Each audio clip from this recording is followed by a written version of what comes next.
Hey, how's it going? It's Jocelyn Hillam here, and I am excited to be with you. I'm excited to be recording this podcast about calming fears and worries in motherhood.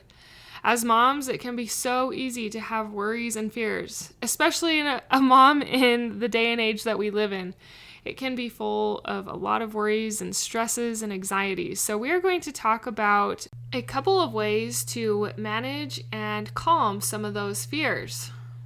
If you're listening right now, this is my Friday episode, but I also do a Tuesday episode where I focus on pregnancy mindset, and we go deep into finding positivity into the difficult season of pregnancy.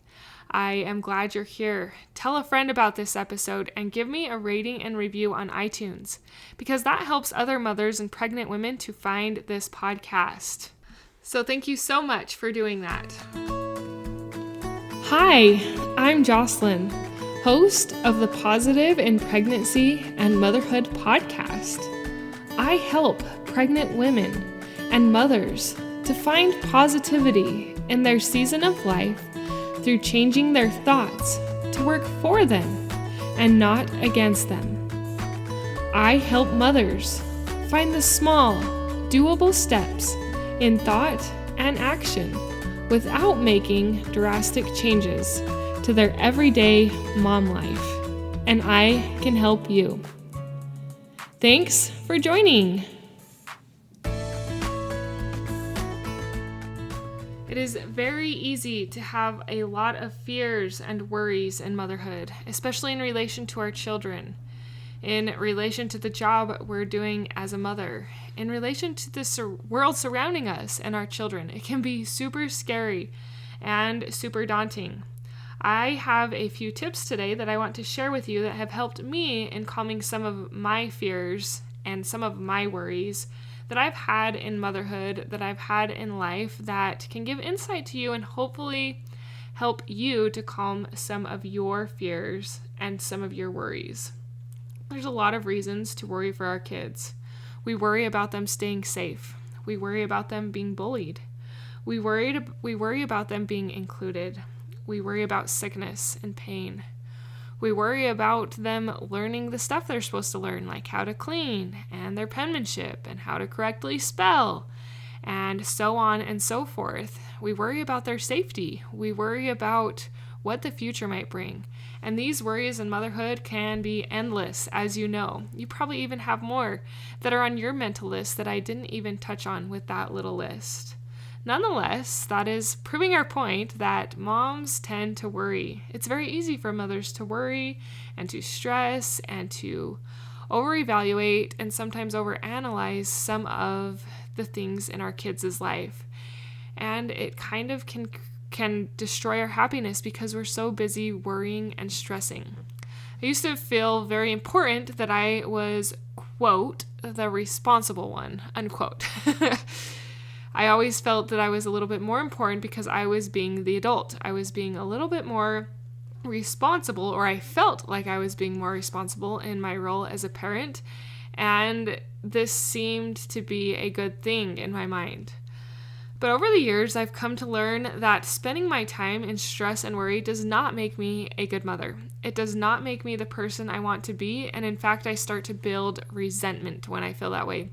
When I start to feel like I'm being the responsible one and maybe my husband is less responsible or those around me are less responsible, I kind of build resentment and almost feel I validated myself in that worry and that stress. But as I mentioned, with time, I figured out that that was not serving me. It was not serving my relationship with my children. It was not keeping them safe. It was not helping my relationship with my husband. And it wasn't helping the relationship I had with myself because I was just living in this pit, this negative pit of stress and worry. And I wasn't the fun, bright, happy Jocelyn that I imagined myself to be. So how did I work through these worries and fears? How was I able to get calm? Now, this is a process that takes practice, and most of the stuff that I talk about on this podcast are processes that take a little bit of time and patience. So I read once in a book about worry, and this analogy was super powerful to me in why I didn't need to hold on to the worry anymore. He said something to the point of, if there is something you can do immediately about your worry, then yes, act on that. So I'll give you an example. If you are worried about your child outside by themselves going into the road and you can do something about that right now, then yes, you should act on that. If you're worried about what the future is going to bring for your children, you can't do anything about that at this moment in time. So it's probably not a super useful use of your time to sit and worry about that because you can't do anything about it. His thing was, if you can do something about it to fix it or to calm your worry and fears, then do it. I remember a couple of times, and I think I've even shared this analogy on the podcast, where I didn't fully buckle my daughter up. I only did like the top buckle because we were going somewhere near, and I live in a quiet country place where it's not very busy. So I was like, she'll be fine. But then I just had this worry, this fear that I needed to buckle her up. And that book, those phrases in that book came back to my mind. If you can do something immediately about it, then do it. And so I did. I pulled over, I did her buckle all the way up. The trip was fine, nothing happened, but I was able to instantly calm that fear and that worry. And if it's a situation like that, then do it. If you're worried about your child falling off the trampoline and you're inside, go outside and take care of it.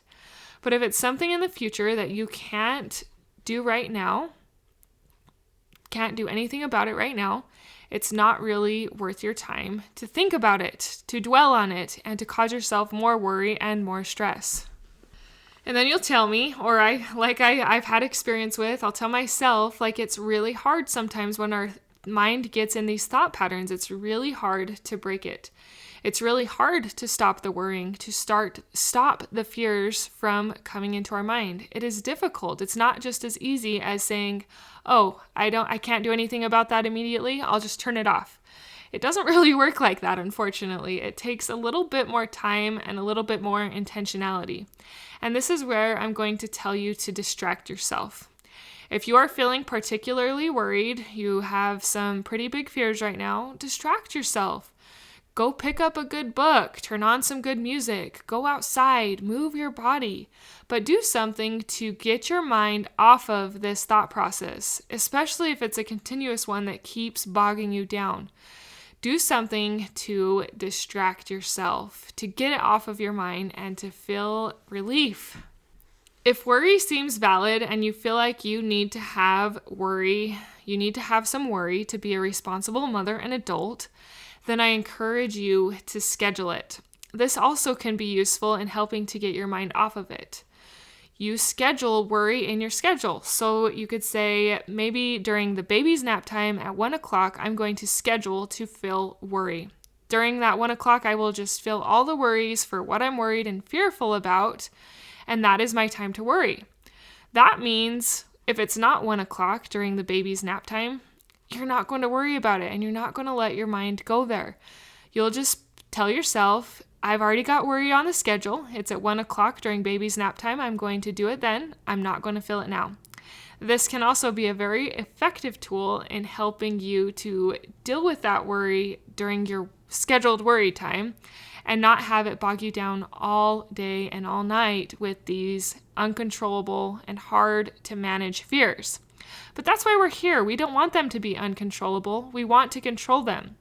We want to start controlling them through distracting yourself, through scheduling it, through dealing with it if it's something you can immediately deal with. And I debated whether or not to put this one as part of this podcast episode. I will probably do another future episode a little bit deeper on this concept because it's not really easy, but I feel like someone in this audience needs this tip, and that is to go there. Go to those worries and think them through. If something tragic or something big happens, maybe it's bankruptcy. Let's say that in your motherhood you fear bankruptcy and then you worry about how you're going to get food and whatnot. Think through that process. How are you going to handle it? Because as you go there and as you learn to handle it in your mind, you practice what you would go through if that happened to you. You get more confident, and then you don't have to hold on to that worry and just push it down. You've faced it, and you know how you're going to handle that. Maybe it can be dealing with a child's sickness or even a child's death. How would you handle that situation?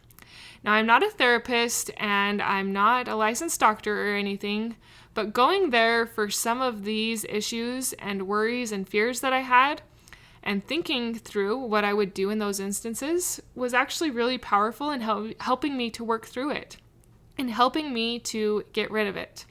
Now, I'm not perfect at this. I still face my own worries and my own fears, but these tips have helped me quite a bit in dealing and calming them in my motherhood, which has overall helped me to be the happier Jocelyn that I desire to be. And it can help you to be the happier mother that you desire to be. So to sum up a little bit what we talked about in calming your stresses and your worries, the first one was to, if you can't do anything about it immediately, then don't let it clog up your brain space. And in order for it to not clog up your brain space, you're going to have to distract yourself probably.